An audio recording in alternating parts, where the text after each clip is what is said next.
On Lenny Murdoch's life. To be fair, there's a long queue of people lined up to take a shot. Pun intended. But first things first. Let's have a look at the suspects. Sorry, how unprofessional of me. At this stage in the case, the term is persons of interest. Firstly, we have the children, Alex and Amber. Brother and sister, not known for dealing with their daddy issues in a calm and reasonable manner. Much more likely to reach for the trigger than consider therapy. Then there's Dr. Annie Jandu. Maybe the upstanding doctor's finally abandoned her bedside manner. Or maybe it's wildcard Belinda Roberts. Emphasis firmly on the wild. I bet you Lenny wanted to carve more than the turkey when she arrived on Christmas Day. And let's not forget Scarlett Mullen. Years of bad blood courses through those veins when it comes to Lenny. Or maybe it was Madonna Mullen. Maybe she's been plotting revenge on Uncle Lenny ever since her daddy went to jail. Yeah, you're right. A child responsible for a whodunit. That's just ridiculous. What? You think it was me? No, I'm one of the good guys. I never let personal feelings get in the way of my job. Whatever happened here, we need to consider everything. Everyone with a motive and opportunity. We better get going. So that's a turn up for the books. Lenny Murdoch sent to the big sleep at the hands of Scarlett Mullen. You couldn't write it, could you? Open and shut case, as they say. If I was a betting man, which I'm not, mug's game. But if I was, Scarlett would have been furthest down my suspect list. But, got to go with the facts, not the emotions. She fired that gun. She had motive, opportunity, as well as the gun residue on her clothing. Not to mention the fact she lied in her first statement. Never does anyone any favours. Here comes my Columbo moment. You ready? Scarlett fired the gun after that first altercation. She then returned home, angry. I kept niggling at her, so she used her mother as cover to head back to Amber Cabs for a second time. Simple plan. Drop Molly off at home quickly, then head to Amber Cabs for round 2. Then, bang. Job done. And she would have fled the scene of the crime if Dr. Annie Jandu hadn't come across her at that critical moment. All makes sense, doesn't it? Evidence and facts aside, the sad reality of the matter is that we have a loving mother going down for a crime against a heartless father. The world really can be a cruel place sometimes. What? Yeah, I suppose you're right. We should listen to this. Call me back when you get this. And listen, once you're stopped outside the house, you don't go in, okay? You don't do anything till we've talked. I want to be there. You hear what I'm saying?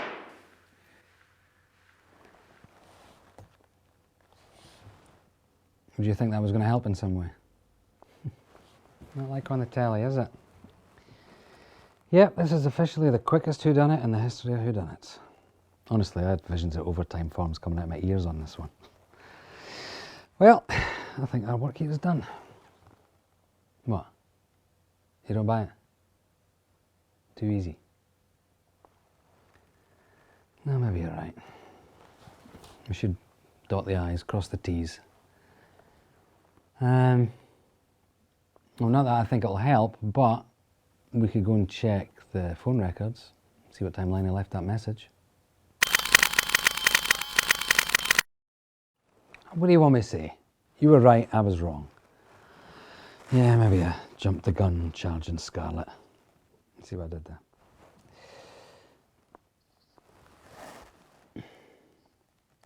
Next on Naomi's Nightmares of Nature, Sloopiest Gudanius. Madonna? Gonna quit that? Oh, did I miss the end of Doctor Who? And the start, and the middle. So, now that amateur filmmaker Madonna Mullen has got her mother off the hook, it's abundantly clear the shooter still walks among us. I think it's time we got up close and personal with Amber and Alex and Annie. So Amber, she was in the tall ship, that one I know. And as far as we know, she never left. She would have had to slip out unnoticed, shoot her father, get to the boatyard, and then get back in without anybody realising. So Alex and Annie, same starting point, and then they went their separate ways. Alex says he went home, but he's no alibi, so he could have doubled back to Amber Cabs, shot his father, then headed home. Equally, Annie says she went home, but then she was first at the scene. There's something about her story that doesn't quite add up. Feasibly, any one of them could have taken the 6-minute stroll from pub to crime scene to dumping ground to wherever. Shieldinch isn't exactly a sprawling metropolis, is it? Look, this is getting us nowhere. I'm thinking maybe I should be with the Murdoch family at this difficult time. You know, put differences aside and show my support. Let's touch and go for Lenny.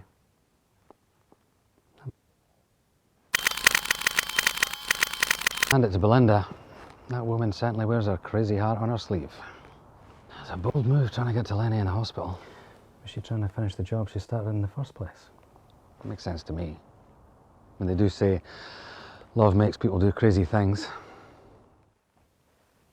Not that I know anything about that, obviously.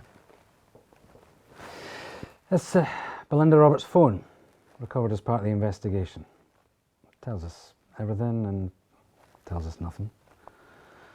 1001 creepy photos. Clearly a woman obsessed, desperate, garbled messages. So far so crazy, except for this one. Sent the night Lenny was shot. Read, call me, I've got the solution.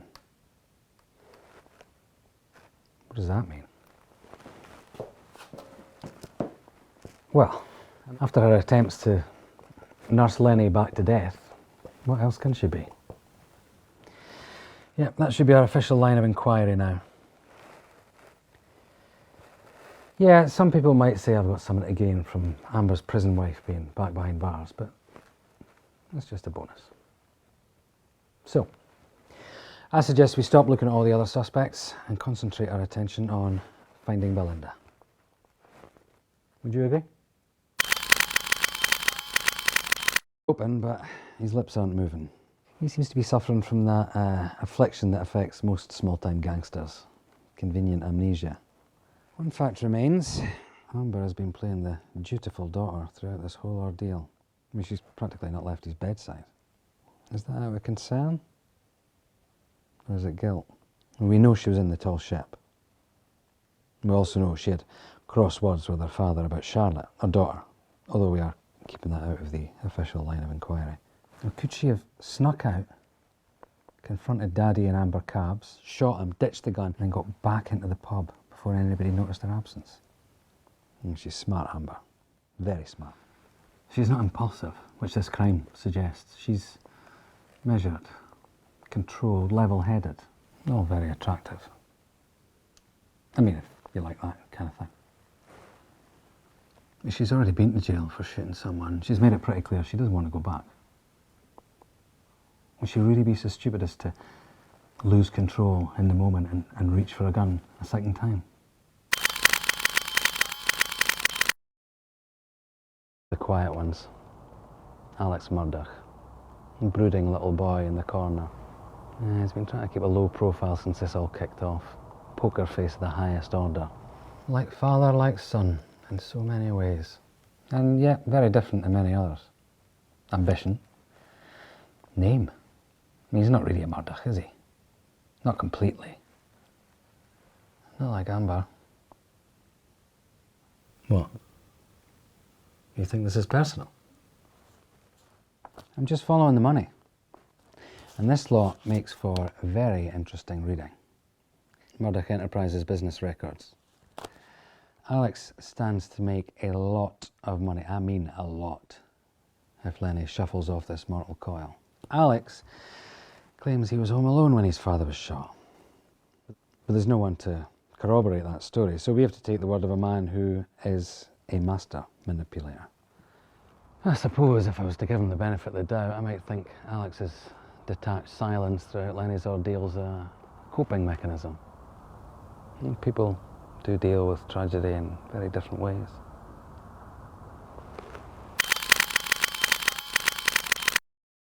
She's great at diagnosing other people's problems. Shame she can't prescribe anything for her own condition. Compulsive lying. I've no doubt that being part of the Murdoch fold and turning a blind eye to their endeavours would wear a person down, but Dr. Annie's strong, resilient, until she's personally under attack, that is. With the threat to her livelihood and her reputation being destroyed, it's a lot at stake, but is that enough to push her over the edge? Dr. Annie claims she was talking to her son Harry at the time that Lenny was shot, but phone records prove otherwise. We traced a number and it belongs to a Greg Roth, Annie's soldiering brother-in-law.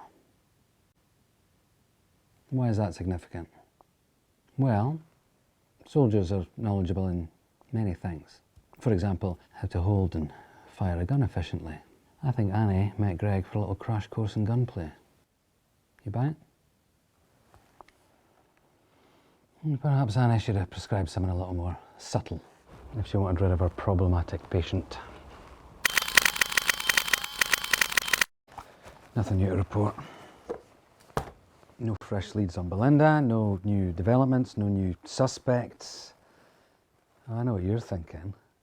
You're thinking I might have something to do with this. You'd be right to think that me heading this investigation is a conflict of interests. You know, I would be able to manipulate the facts as I saw fit. And you'd be right to think that there was an element of obsession when it came to Lenny Murdoch.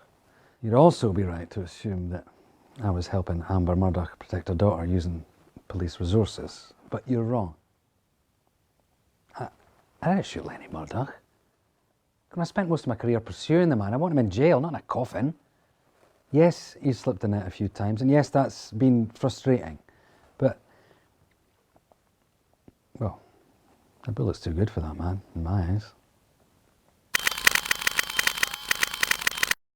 You followed this investigation through, considered the evidence, witnessed the ups and downs, the twists and turns. I know you've been quietly contemplating. Let me present you with the who, the what, the why, the ifs, the buts, the maybes, but I'm done talking. It's time for you to step up and commit. You know who the suspects are. And you want to include me in that list? Go ahead. So come on, detective. Who shot Lenny Murdoch?